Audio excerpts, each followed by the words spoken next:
Have you ever felt completely overwhelmed by life's challenges, as if you were carrying a weight that no one else seems to notice?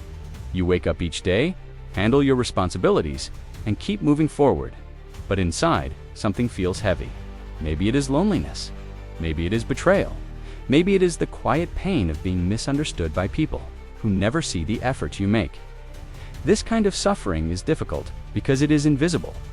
There is no clear wound, no obvious explanation, just a constant pressure that slowly wears you down.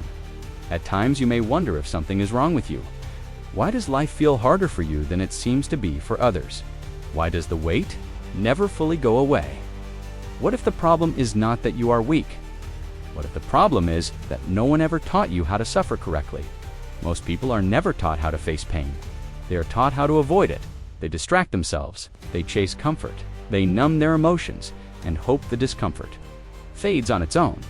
But avoidance does not remove suffering. It only delays it. The Stoics understood something most people never learn. They understood that pain is not the enemy. They understood that hardship is not a sign of failure. They understood that suffering, when approached with discipline, can become a source of strength instead of destruction. This wisdom is not modern. It is not trendy. It is not motivational noise. It is ancient, practical, and deeply uncomfortable. For people who want easy answers, in this video, you will learn 5 Stoic laws that teach you how to suffer without breaking. These are not ideas meant to make you feel good for a moment. They are mental rules designed to make you strong for a lifetime. These laws were followed by men who faced war, exile, loss, illness, and death on a scale most of us will never experience. They did not escape suffering. They mastered it. Most people will never hear these principles. And that is why most people remain emotionally fragile. They panic under pressure. They collapse when life becomes difficult. But you are here now, and that means you are ready to see hardship differently. Before we continue, ask yourself one honest question. Are you willing to stop running from discomfort and start learning from it? Because the moment you change how you see suffering, you change how it shapes you. Most people treat discomfort as a problem. They see it as something that should not exist. When life becomes difficult, they assume something has gone wrong. The Stoics believed the opposite. To a Stoic, discomfort is not a mistake. It is training. Hardship is not an interruption to life. It is part of life's design. Marcus Aurelius, the Roman emperor and Stoic philosopher, ruled during constant war, political betrayal, and deadly plagues. He did not live in peace. Yet he wrote to himself, "What stands in the way becomes the way." This means the obstacle is not blocking your path. The obstacle is the path. Most people grow weaker because they structure their lives around comfort. They avoid difficulty whenever possible. They choose what feels good now instead of what builds strength over time. Comfort makes life easier in the short term, but it makes you fragile in the long term. Discomfort does the opposite.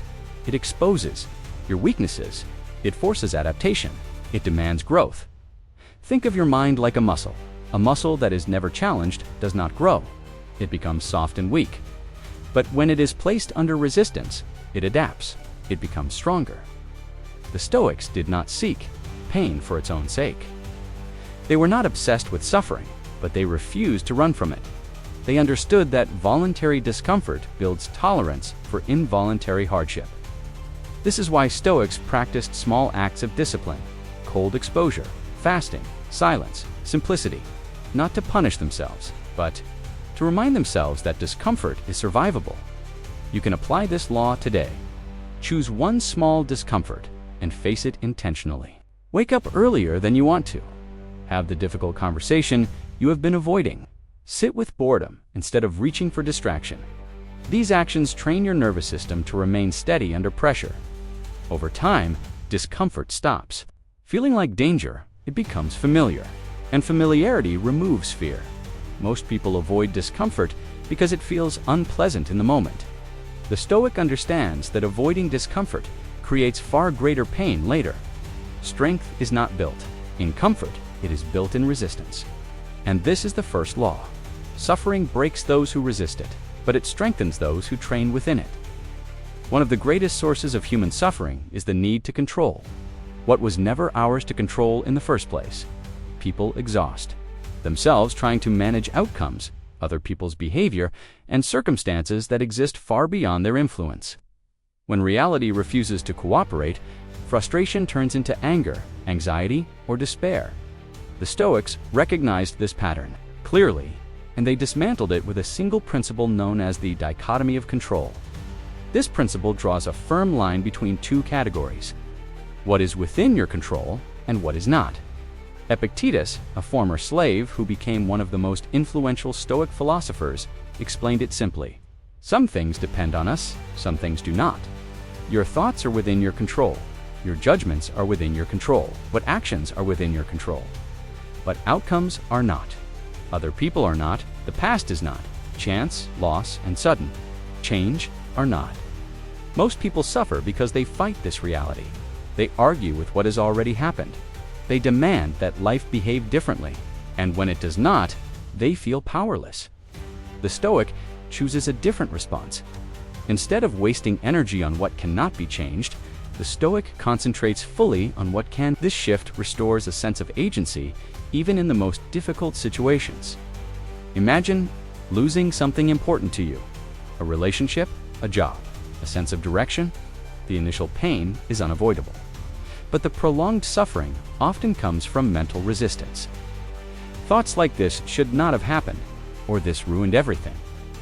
The Stoic acknowledges the loss without adding unnecessary judgment. They accept the event as reality. Then they ask a practical question: what is still within my control? They focus on how they respond, how they adapt, how they move forward with dignity. This does not mean indifference. It means clarity. Acceptance is not surrender. It is the foundation of strength. When you stop fighting reality, your mind becomes quieter. When your mind becomes quieter, your decisions improve. You reclaim your energy, and that energy can be used to rebuild. Practice this law deliberately. When something frustrates you, pause. Ask yourself if it is truly within your control. If it is not, release it, not emotionally, mentally. If it is within your control, act decisively. Over time, this habit creates emotional stability. You stop feeling like a victim of circumstances. You become a disciplined participant in your own life. This is not passive. It is powerful. When hardship strikes, most people react automatically. Their emotions surge, and their actions follow without reflection. Anger speaks before reason. Fear takes control before clarity has a chance to appear. The Stoic trains for this moment. Instead of reacting, the Stoic pauses. That pause changes everything. Marcus Aurelius reminded himself repeatedly, "You have power over your mind, not outside events."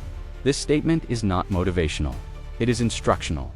It means your suffering is shaped less by what happens and more by how you interpret it. Emotion is natural. The Stoics did not deny this, but they refused to let emotion dominate. Decision-making, they practiced observing emotion rather than obeying it. When something goes wrong, notice what you feel. Name it clearly: anger, fear, disappointment. Then create distance. Ask what response would reflect discipline instead of impulse. Reason does not remove pain, but it prevents pain from turning into chaos. This ability becomes especially important under pressure, in moments of conflict, in moments of loss. In moments where a single reaction can make a situation far worse, most people regret what they say and do when emotions take control. The Stoic minimizes regret by slowing the moment down. This is not emotional suppression. It is emotional mastery. With practice, the pause becomes automatic. You feel the emotion, but you are no longer ruled by it. And that is real strength. Before we continue, take a moment to reflect on what you've heard so far. If these Stoic laws resonate with you, it means you are already thinking differently than most people. If you want more content like this, practical and focused on real mental strength, make sure you subscribe to the channel. Clarity over chaos and strength that lasts beyond motivation. Much of human suffering does not come from what is happening now. It comes from what the mind does with time. Regret pulls attention into the past. Anxiety pushes attention into the future. Both remove you from the only place where you have any power at all, the present moment. The Stoics understood this clearly. They knew that when the mind drifts suffering, multiplies. Marcus Aurelius wrote a simple instruction to himself: confine yourself to the present. This was not a poetic statement. It was a practical command. When you focus fully on the present moment, problems become smaller. Your breathing slows, your body relaxes, your thoughts become clearer. People allow their minds to spiral. They replay past mistakes, they imagine future disasters, and in doing so, they suffer twice for events that may never happen. The Stoic returns to now. Presence does not remove pain, but it prevents pain from growing unnecessarily. A simple grounding practice can help. Slow your breathing, feel your body. Notice what is physically around you. This anchors attention. Over time, presence becomes a habit. You learn to meet hardship directly instead of mentally escaping from it. This creates emotional stability. You stop feeling overwhelmed. You deal with what is real, not imagined. The present moment is not always comfortable, but it is manageable. And that is where strength lives. Setbacks are inevitable. Loss, failure, disappointment. Most people interpret these moments as personal defeats. They assume something is wrong with them. They fall into bitterness or self-pity. The Stoic sees setbacks differently. To a Stoic, setbacks are lessons. Seneca, one of the most respected Stoic philosophers, was exiled from Rome. He lost his position, his influence, and much of his comfort. Instead of breaking, he used exile as a period of reflection. Some of his most enduring writings came from this period. The Stoic asks a different question. When hardship appears, not "why is this happening to me?" but "what is this teaching me?" This shift changes the experience of suffering. Pain becomes information. Difficulty becomes preparation. Every setback reveals something: a weakness to strengthen, an assumption to question, a value to clarify. This does not mean enjoying failure. It means extracting value from it. You cannot always choose what happens, but you can choose what you learn. Over time, this mindset creates resilience. Nothing is wasted. Everything contributes to growth. Hardship stops feeling meaningless. It becomes purposeful. And when suffering has meaning, it loses its power to destroy you. You have now been introduced to 5 Stoic laws that teach you how to suffer without breaking. These laws are not meant to eliminate pain. They are meant to transform your relationship with it. The first law taught you to embrace discomfort as training. Instead of avoiding difficulty, you learned to face it deliberately. You learned that resistance builds strength, and that comfort, when chased endlessly, creates fragility. Discomfort is not a signal to retreat. It is a signal to grow. The second law showed you how to separate what is within your control from what is not.